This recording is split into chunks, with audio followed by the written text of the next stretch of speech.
lovelies, it is I, the Fragnostic, slayer of tentacled troublemakers and pond bastards, and I welcome you as your guide, protector, and best-looking acquaintance never to chart anywhere on Glamour Magazine's 100 Sexiest Men list. Politics, Crusaders, it's all fucking politics and bribery.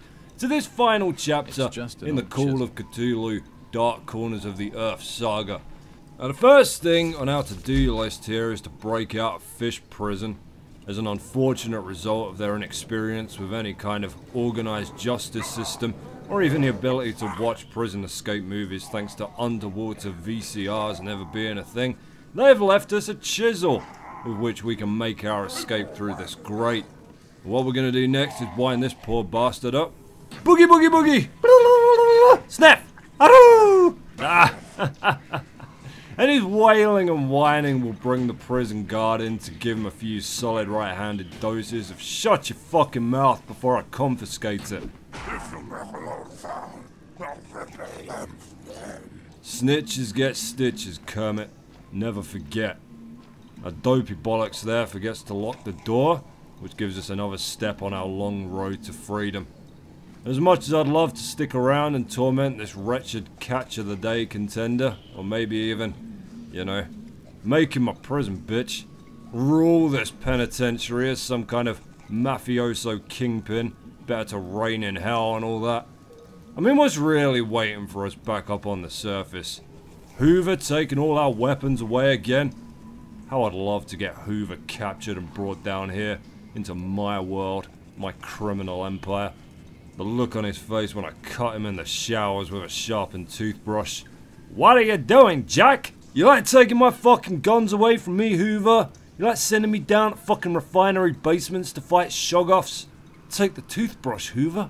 All you gotta do is take guards, help me! The fucking, for the love of God, my long toothbrush! But no, we need to get on with this because, as I say, long road to freedom and all that.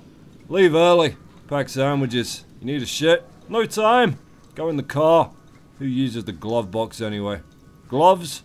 What could you possibly need gloves for in a car? What's on the wheel? The Black Death? Man up. Oh, almost forgot to mention. I'm actually sat here, tea in hand. Well, cup of tea in hand anyway, I'm not a maniac. Commentating this installment for you. After the fact, retrospectively. I can never find a good way to say that. Post factum! There we go, post factum. What a phrase for a holy crusade. It's Latin and everything. And there's a couple of reasons for this. Now, primarily, Dark Corners of the Earth really ups its bug and glitch game in the last hour or so. And so believe me, you know, I did attempt a little bit of live commentary before resorting to this, but it mainly turned out to be me screaming abuse at Dark Corners for crashing, which wasn't without its merits, you know. It would probably do well with a clickbaity title like Gamer Bro Rage Must See, open brackets, stealth section gone wrong in the forbidden depths, night go forever watching, open brackets, gone sexual, close brackets, and then one of those little ad tags underneath for the Book of Ebon. I get a 15% cut every time one of your loved ones gets dragged off to Arkham, screaming about the frail eyelids that veil this world from the unspeakable terror beyond the dread dimension being torn asunder through blundered ritual. I don't think you're meant to go this way, to be honest. Now, we were meant to hang a right at the fork back there and sneak past the fish guards through some elaborate set of ninja-esque dance steps that I never quite figured out, but sorry, Crusaders, that was just the sound of my kneecap popping out of my fucking leg and ricocheting off the wall behind you there. Much easier to just take the full damage and limp in here for a bit of cover to heal up. You know, look at the hole where my knee shot's out there. Somebody's gonna find themselves a quality meaty treat later. Now, as we've discussed in previous installments, the enemy AI appears to have been modelled on late-stage dementia patients, so they'll all forget what the fuck they're doing by the time they're halfway back around the cave anyway. It's 2018, and we still don't have a game where the enemy will do anything besides see you once, stop giving a shit about you being there after a couple of minutes of half-hearted searching. Or do we? I don't know. Don't assume for a second I have any idea what I'm talking about. Get most of my information about games from dreams I have when I fall asleep on the toilet. Like that new Bobsy game I couldn't stop having nightmares about. Man, that was a bed wetter and make no mistake. What? What do you mean, type new Bobsy game into Google and put some newspaper down? Here's another little stealth section that's broken beyond saving. You see here, I'm trying to make a decent stab at beating it properly, instead of just charging straight down the middle of it like I should have done. Waste of fucking time, this. Between the relentless crashing and these sequences where you're trying to wade through meandering patrol patterns, this entire final stage reeks of threadbare playtesting. An unfortunate result, I'm sure, of Dark Corners of the Earth being booted out the door for release as abruptly as it was. We're here for the shiny blue flower. What was I doing here? Get up and run, you idiot! The AI's backwards as shit in a bathtub, but they won't let this go. I must have been tired, or trying to avoid a bug or something. Don't blame me, blame Bethesda. They made Fallout 4 and Where's Wally for the NES. It's all their fault. I imagine trying to find me is a lot like playing one of those Where's Wally books for the AI, actually. After a while, you're just staring blankly around like, you could probably find him if you wanted to, but why? To what end? He's just gonna escape again when you turn the page. It's like, I don't feel invested enough in Wally emotionally to find him, you know? If you want the truth of it, I have serious doubts about his intentions being presented as benignantly as they are. Everywhere he goes erupts into utter fucking chaos. Have you not? Hey Wally watchers, I went for a day out at the beach today. You won't believe what I saw. Well, let me guess. The exact same level of boundless destruction that happened when you went to the museum, and the zoo, and the park, the airport, the city centre. Everywhere this son of a bitch walks, madness follows. He's like the fucking Antichrist. When was the last time you went to the museum and saw, happening at the exact same moment, mind you, a woman plunging off a balcony, school kids whipping museum attendants, a baby pushing priceless antique vases off their display shelves, and a fucking mummy rising out of its sarcophagus? Surely one of those things would be enough to shut the place down for the day, but no. And he's not even fazed by it. By the time you do find him, he's just wandering around with that same blank smile on his face, looking straight at you, dead in the fucking eyes, as if to say, you just wait, I'm coming to your town next, Wally Watcher. You find yourself trying to unicycle across a motorway holding a stack of crockery for some reason, and you will know that my darkness has fallen upon your hamlet. Alright, boss time. We can actually kill this one too.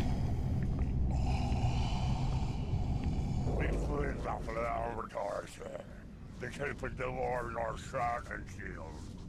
The outsiders have not been able to cross through the barrier. Mother song is golden. There are many waiting on trial. Excellent. Dismissed.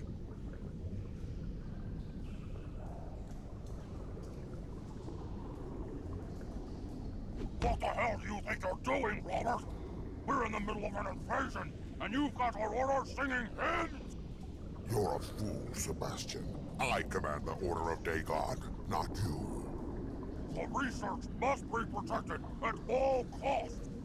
I've shut the lab down, Sebastian. What? This is madness! Can't you see how far Esther's come? Your trivial experiments are of no concern to me. All energies must be directed at completing the translation of the tablets. The work of my great-grandfather must be finished. Take your worthless body back to shore. You are of no further use to the Order. That's not going to happen, Robert.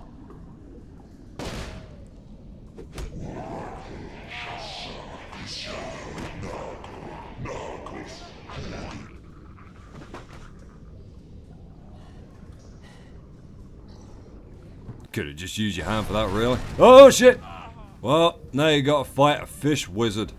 A magician, if you will. Don't let him get his coloured handkerchiefs out. Does that work? Magician? Not really. Not so well.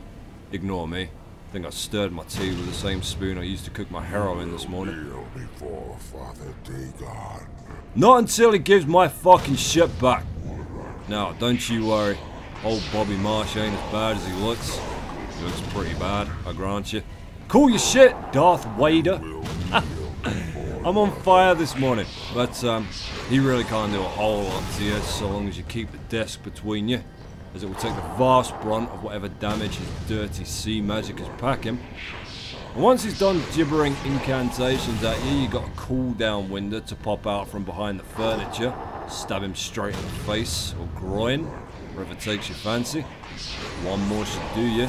Here comes the airplane. Meh. Fuck you, Bob. He's fit for a flush down the toilet now. Or a light crispy batter coating that goes marvellously with a side of chips. And if you're feeling particularly shameless, a cheeky saveloy. Well, you got yourself a knife now, so most of the janky stealthing is done for the rest of the game. But you're about to go one better, just down the end of this corridor. If you're thinking, surely we should have gone for Sebastian Marsh's pistol back in that boss fight, you go back and rewatch the cutscene that precedes it. The developers actually gave you a very clever reason why you couldn't have that pistol. Watch it again no, I'm kidding. They wave a magic wand and deletes it from the fucking game the minute you fall through the ceiling. It's absolute horseshit. Doesn't matter now though, Crusaders. We got us a rifle some witless fuck haddock just left on its lonesome, and it's time for some payback. Now, you don't want to get too bloodthirsty here. There's sorcerers around, so it's still best to stick to cover. We are fast approaching some of the duller parts of this final stage now, greatly exasperated by the sheer amount of backtracking you have to do over vast distances. Thankfully, commentating this post-factum means that I can spare you a great deal of that, and so, merciful dude that I am, I have. There's been a couple of little cuts already, hasn't there? You will honestly miss absolutely nothing, I promise you. Nothing happens. You just walk back and forth through an empty cave the size of 30 football stadiums, all the while cursing Jack's broken movement speed here on the PC version of the game. You see the wobbly screen back there. Big reason you want to hug the doorways whenever you got sorcerers in the area, and it sends you mad just by sneezing at you. Which is pretty funny, considering every time you so much as sneeze in this fucking stage, something threatens to break and crash the game. This might be an awful port. I know I'm continually ragging on it because it sucks and it ruined a week of my life while I was trying to record it, but it's not the worst PC port I've ever played, surprisingly. There are worse. Oh, there are far, far worse. Let me tell you, when Silent Hill 2 came out on PC, flashlight didn't work for half the people that bought it. Don't know if you ever played a Silent Hill game. They're pretty fucking dark. What actually happened was you turn the flashlight on and it remove a whole bunch of textures in the game that made it harder to see than if you just kept the fucking thing off in the first place. Had a nasty habit of playing all the in-game movies with this kind of vomit green and acid trip purple palette overlay as well. Resident Evil 4? Fucking hell. You could barely rebind any of the keys, and they fucked up the on-screen prompts for all the QTEs anyway, so pressing the buttons it told you to would get you killed. Oh, well, we jumped through time and space, what the fuck? Oh yeah, alright, okay. Remember the cave where we lost the kneecap jumping down the shortcut? Right, we're inside the door we passed just before that fall. Like some kind of I got all this written down so it doesn't confuse any of us, but I'm doing a woeful job of keeping on top of it. I'll do better next time, Crusader-chan. Kawaii! I mean, lab notes of Esther Marsh. Blue tinfiblia. Further observations. The petals have some acidic properties which are yet to be fully investigated. They are especially harmful to the beloved of Great CTHULHU, as tests with the prison tender's pet have shown. Although exposure was strictly limited, considerable skin disfigurement resulted. Because of this, all laboratory samples are to be removed. However, I will keep the specimen in the garden for now. It promises to be a fruitful object for further study. We already got us some blue tuna flubber-dubber-dub back in that cave. You remember? You remember the sweet blue Tim Flibber-libber? We're going to use that to make a beloved shit itself to death in a bit. But first, this ray of sunshine. Cursed! I'm cursed with this vile plague! Oh, shit. Please, stranger, I beg you, put me out of this misery. I need your help. I have to get into the temple. Only those loyal to the Order have access through the main doors. But there's an old passage. A passage that runs deep beneath the temple. Though I warn you now, outsider, tread cautiously. I've heard talk of ancient dwellers in those dark depths. An evil from a forgotten time. This just keeps getting better. So how do I get down there? Explore the abandoned areas. That is all I can tell you.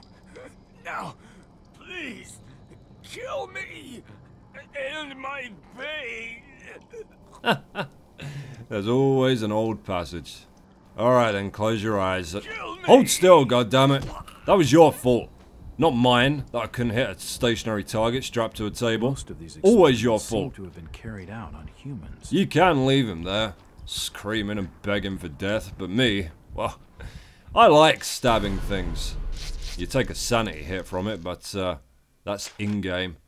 Listening to his constant complaining gives me a real-life sanity hit, so there it is, delayed reaction. Or saving sends you mad now too. Started doing that last episode actually, didn't it?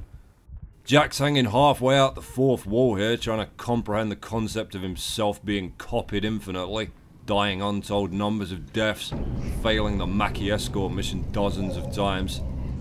The secret ending is Jack clawing his eyes out in front of a computer monitor while PewDiePie shrieks at him from a Let's Play. Well, we grabbed ourselves a big old bottle of weed killer back in the lab there too. And we'll actually end up using it on a giant plant near there, eventually. Could have done it right then and there, but the only thing the plant's actually blocking is kind of a ladder to a door we don't have the right item for yet, so why bother? Let it be a plant a little while longer. Leave it alone. Leave it. Okay, so we're back in the starting area now. That flashback you saw was this little alcove with all our weapons from right before we got captured, so we're good and properly armed with our full arsenal. Excuse me. It's pain! You think I'd feel just a little bad about blasting a blind man straight between the eyes with a shotgun, but whoa, whoa. Somebody rolled out the wrong side of the Eldritch interdimensional rift this morning. He's got a hammer that we need stashed away in there, so we'll trade him for it, because we're not thieves.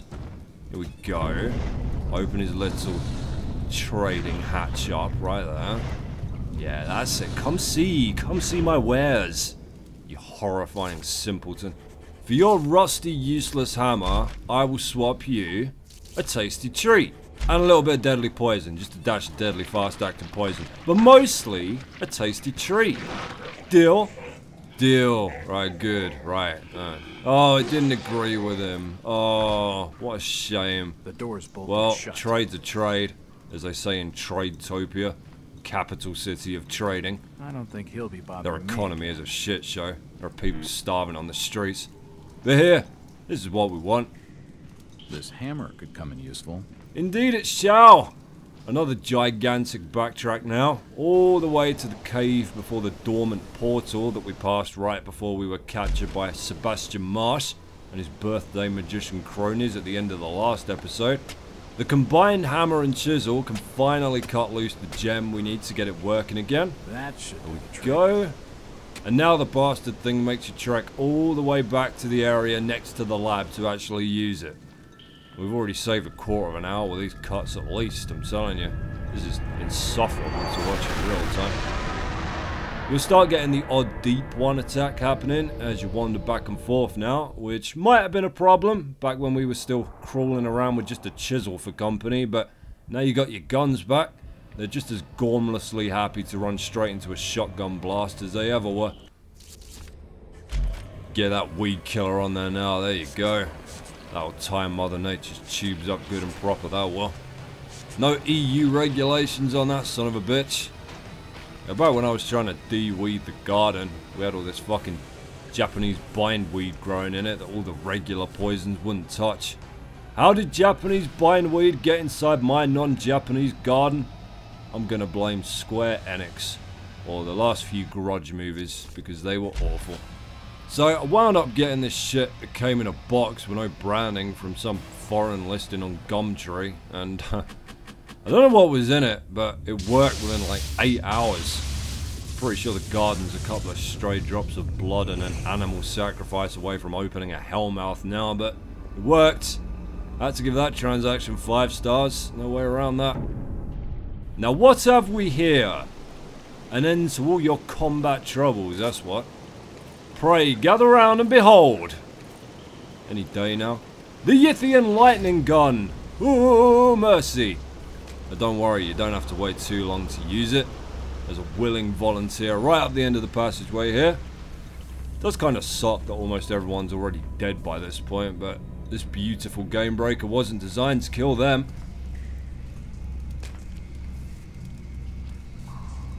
Evening, Kipper. No, I won't. Now, you fire the lightning gun by charging it up first. You don't need to charge it for even barely a second to kill these mooks, but when we get to taking down some slightly larger foes, we want to give them the full unstable jittering payload.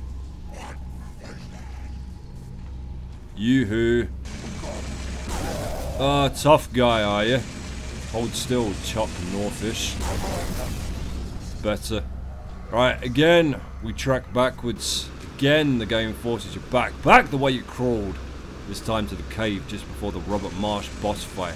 Now, we couldn't get down this little passageway before because it's rife with carnivorous starfish, but I'll let you in on a secret, gang. Carnivorous starfish don't like obscenely weaponized lightning strikes to their natural environment. They're a lot like regular starfish in that respect, or just, I guess, any of us really.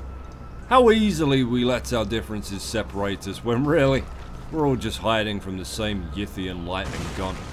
Alright, we are in for an absolute bastard of a boss fight now. By far, the most difficult combat section in the game, if you don't count the glitch-ridden final showdown. Pray tell, stranger, hast thou ever heard of a flying polyp? There's been a few scattered references to them throughout Dark Corners already. The Order of Dagon are shit scared of them, and the great race of Yith sealed them away under the earth, rather than kill themselves trying to find any permanent solution to them. Here they come. First rule, you gotta move quickly to get into a good position here. Second rule, there are no good positions, there's just positions that are statistically less likely to get you killed outright than the others. Try and hop platforms best you can while the screen hulks out on you. Of course, this is Dark Corners of the Earth. You should be more than used to aggravating screen filters stopping you from seeing where you're going by now. They take a while to show up sometimes, but you'll know them when they do.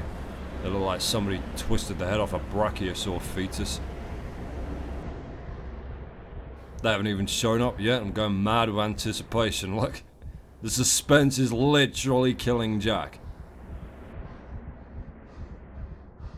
Oh, come on, you bastards. There's making an entrance and then there's taking the piss. I did a stupid thing and went looking for him here. If you're not stupid, you'll stay right where you are and wait patiently. There's one of them. They get stuck onto the map sometimes. Alright, here's how this goes in an ideal world. You have 2 of these terrifying, brawny looking fuckers to kill.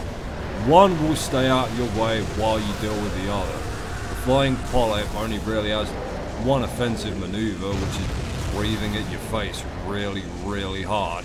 So hard that it can easily dislodge you from the narrow cliff face and send you hurtling into the abyss, which is what happens like 95% of the time in this fight, no matter where you go or what you do. But that, of course, would not happen in an ideal world, which is the backdrop we have given ourselves for this scenario.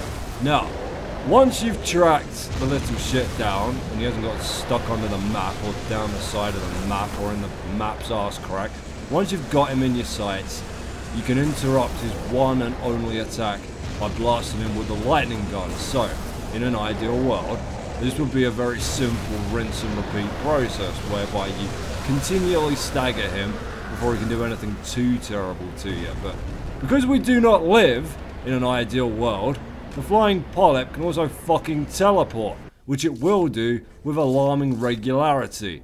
This is a trap. Cannot state that emphatically enough. It wants you to come out and look for it so it can take you by surprise and blow you off whatever ledge you're huddled against, and there is no way to defend against it, so don't bloody move. There are a couple of other factors to consider now we've conceded that we don't live in a perfect world. For one thing, the flying polyp will still be damaging you a fair bit as it blows you back into the cliff face, so you'll definitely want to heal after you've killed the first one.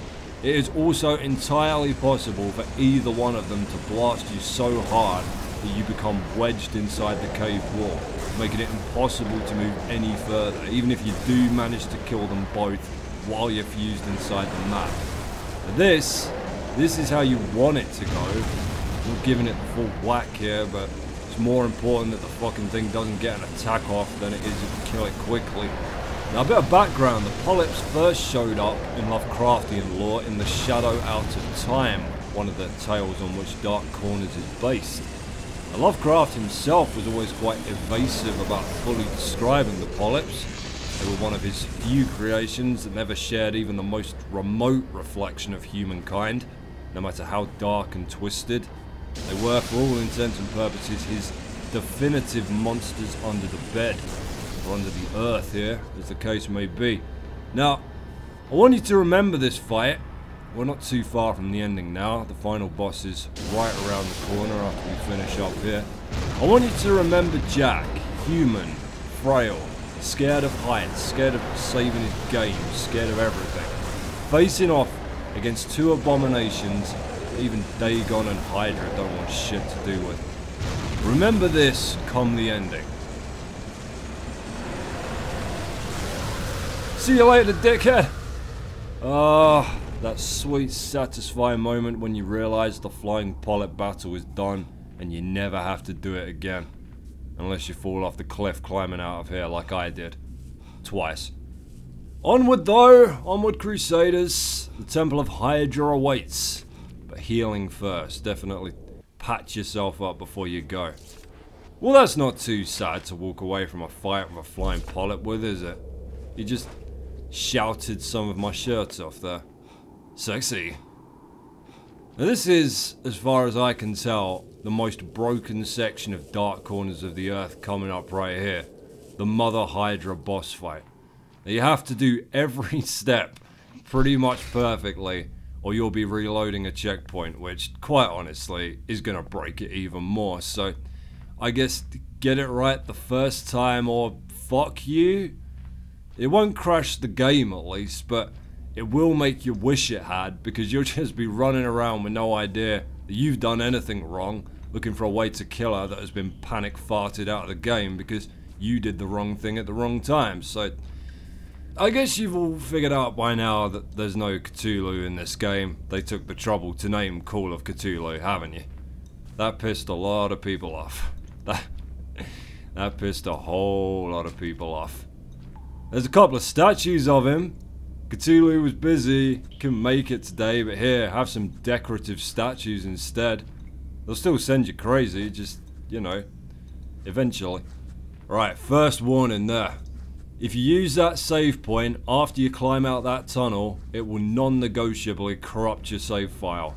Don't ever go back into that fucking tunnel for any reason.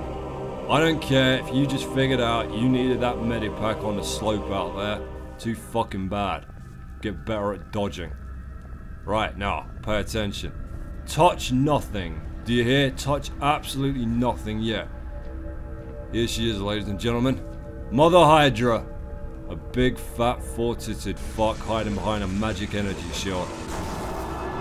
First thing you're gonna do is fry the shit out of her court jesters here. You're dealing with madness from looking at Hydra, madness from being in the presence of the sorcerers, madness from wielding this insane fucking thunderstorm and a gun, screens wobbling all over the damn place. Fucking hell, look at it go. It's even starting to make me feel a bit queasy, truth be told. Right, once they're dead, we need to get that energy shield around Hydra down so that we can share the tingly delights of our lightning cannon with her. So, head up here, hit the switch to fill the little pool channels in front of her with water. Now we need to actually get that water from the channels into the pool itself, but Hydra's not just gonna sit there like a useless bitch while you wreck her shit. Well, she is, but she's gonna shout for help at least. She will intermittently summon deep ones to try and stop you, but in so doing, she seals her doom. I shall explain. Mother Hydra is using her irresistible sexual magnetism to control her deep one army. Or maybe just psychic powers. It's super hard to tell. Either way, you can disrupt her influence temporarily by blasting the gong beneath her with a fully charged lightning blast and quickly running back up to the pool in front of her. You kill off any stragglers that get in your way. You got a fair old window to get this done. There we are. Now, all going well, after a few seconds or so. Ha! Now who's Lord and Master of the Fishmen, you bloated sea cunt? Yes, you have somehow managed to psychically hijack a deep one, who happens to be way better at jumping than you. All too late it realises what it has done and tries to atone for it with your death. All too late? And what you're actually doing is using its superior leaping power to reach a switch on the back of each of the 4 statues in the alcoves there. Each one will play its part in filling the pool in front of Hydra with the water we need to cook her up nice. And it's really as simple as doing that 4 times. Now, here's where the bugs can eat you alive. You fuck any of this up, you don't shoot the gong hard enough, you shoot the gong before killing the sorcerers, you shoot the gong and there's too many deep ones left upstairs, you throw the switch upstairs before killing the sorcerers, you try and play like some sort of goddamn maverick, and Dark Corners will respond by trapping you inside of a deep one body forever, minus the ability to interact with anything. And you will, for all intents and purposes, be a deep one ghost. Can't throw switches, can't unpossess yourself, can't do shit except run and jump around the place, which is just too spiteful, too perfectly malicious to be an accident, I swear to God. Same as the glitch on the boat with the lights. Fire at the lights on the coast. Oh wait, we forgot to put the lights in. Oh well, fuck you I guess. That's just too flawless a dick move. I'm suspicious. You know, one of my other favourite bugs in Dark Corners that I never mentioned back in the refinery. You remember that part where we rode the buckets through the tunnels? Right, well, sometimes Jack just refuses to get on the bucket.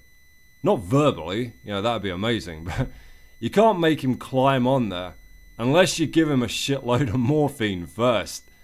Like one player said they had to give him 5 separate shots of morphine before they could get him on the bucket, which actually adds up, doesn't it? Jack's so mindlessly afraid of everything. Of course he's not going to go joyriding around on rickety factory equipment unless you dope the living fuck out of him first. And then, after getting him in the bucket, sometimes he won't come out again. He's having a whale of a fucking time now he's actually in it. Woohoo! Oh, this game. My word. One more and she's toast. Fish on toast. That's some sort of shit my cat would eat. It's got to be said, as we approach the closing stages here, no matter how broken, no matter how chewed up and cobbled together Dark Corners of the Earth came out, it's still a classic. Still remembered as a horror classic. Still fondly listed in those top 100 PC games countdowns. And I mean, that speaks to both, I think, how well it adapts Lovecraft's work, and also what an incredible game it could have been with a fair shot at a less disastrous development cycle. I mean, the evidence is right in front of you. Why else would a development team that invested in that level of marrow to knuckle horror survival paint so much else of the game so broadly, so plainly, if not from non-negotiable deadlines and interference. Ooh, where's your magic shield gone, bitch? This is great electrocution animation here, like, God, but, goes down like a Hanna-Barbera character with its wet dick in the toaster. Classic Lovecraft. Grab the red gem you need to get out of there and switch patches. That's the last jump cut there. Alright, so what's happened here is I've quit out and installed a separate fix on the game, so it's actually possible to beat. The doors can only be opened with an ancient chant spoken by someone in possession of a sacred charm. Hold on, we got to do a bit of Lovecraftian hocus pocus to break out properly here. Kugnath, Fanu Naemna, Bagliz Kafungin, Kathavahel, Kulth Cthulhu Kafungni, Ia Rigazengaro, Ia Hydra. Bars. Absolute fire. Alright, now, may have mentioned this briefly before. Have definitely spent much of this playthrough moaning about Jack's walking speed in the PC port, but this is where it is utterly deadly, and to my knowledge, renders the game literally unbeatable without a patch. And without Hydra's ritual, the barrier surrounding the city goes down and the Navy's torpedoes are finally able to do their business. But hang on, we're still inside! Whoa, better run! Except we can't run, can we? Not with Jack. Not usually anyway, but you'll see here that I'm moving much faster than I have been all game. Such is the magic of the patch. Now without this, you cannot escape. You'll be doing well to get this far without getting squashed by a rock, quite frankly, but as soon as you turn off into the last small passageway in this cavern, the ceiling will automatically collapse on top of you every single time, killing you instantly, because you were too slow in getting there. Now, as far as I know, this is the only bug in the whole of Dark Corners where there is absolutely no in-game workaround for it. If it affects you, you'll have to patch it if you want to see the ending. The walking speed bug nearly makes some other sections of the game hard fucking work, like any part where you have to run from the Shoggoth and the refinery, or locking the deep ones out of the infirmary back on the cutter, but this is the only one it makes impossible. So of course, they saved it until the very end of the game.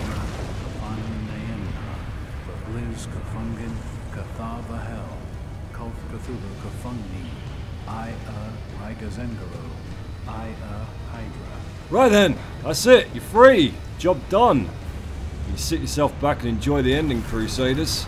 I'm going to get myself a couple of bickies to go with it. Still got half a box of Family Circle left over from Christmas on top of the fridge. What the hell happened to him? Check his pulse. Jack, can you hear me? Jack!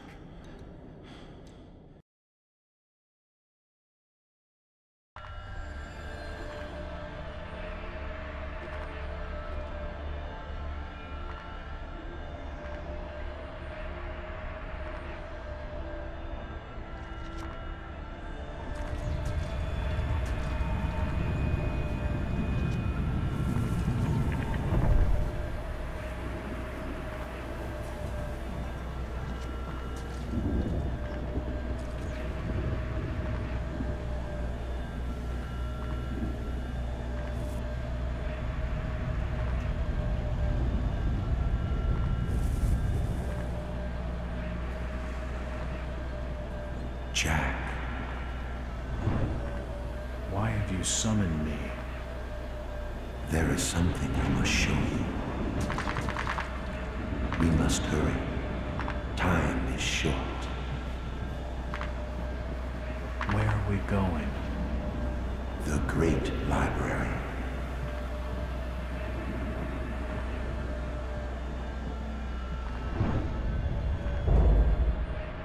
A terrible conflict is upon us, and our hosts will not survive it. The keenest minds are already projecting to later days. Who will be the enemy? There have been no ructions with either the Migo in the north, or Cthulhu's kin to the south. In your wanderings, did you come upon the vast sealed trapdoors at the foundation of the old city? Yes, but I didn't understand their purpose. There was a terrible war between us and a race of half-polypus creatures that had been dominant until our arrival.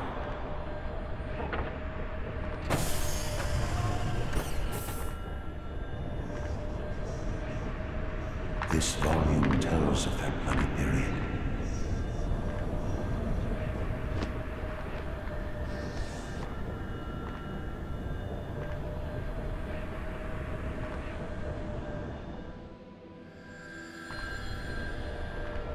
Why are you showing me this now? They are still down there, Jack, thriving in the darkness. They are plotting to break free of their bonds and wreak a terrible revenge. The end is inevitable, and close, very close. How much time do we have? What the hell was that? You are no longer safe. Follow me.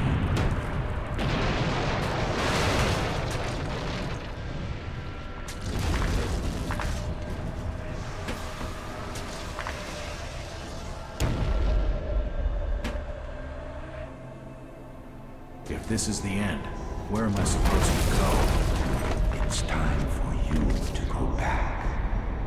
Back? Yes, back to your own mind. Before you leave, there is something more you need to know.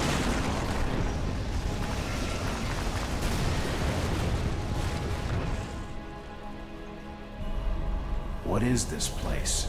The human mind is too delicate a fabric for the return displacement. It could easily tear. Your memories of Nakotas must be cleaned.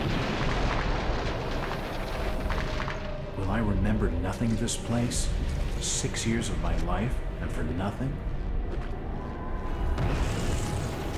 When the time comes, you will remember. We will be waiting in the shadows of your dreams. These riddles make no sense. What was it I needed to know? Did you ever wonder about your visions? Nightmares. It came with the territory. Sometimes it helped with the cases. Bad dreams are never that accurate. You are different from the rest of your race, Jack. Your father could see it. Suicide was his escape from the truth. What's this got to do with him? He has been here too. He was displaced just moments before you were conceived. I was the transferred mind. What are you saying? That you are my father? Not entirely. You are not of our kind, but neither are you completely human.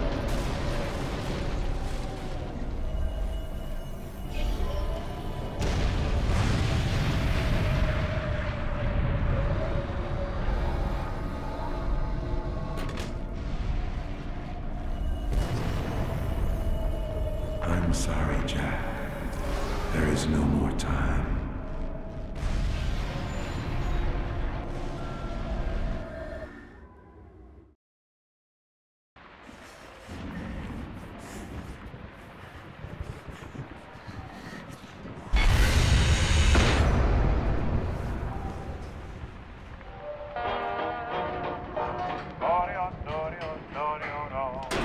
I like the way you smile at me, babe.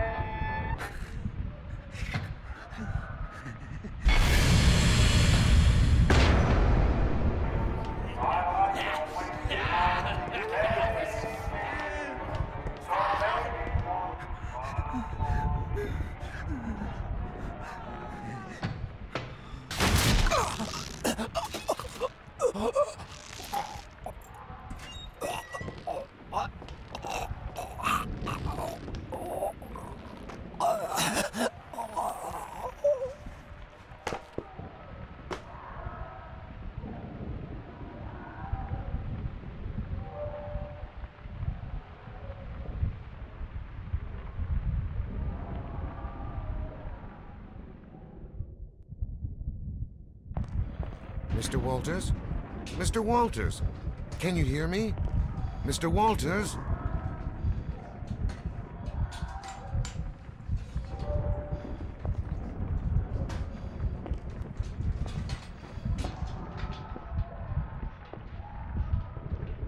He's convulsing. We're losing him.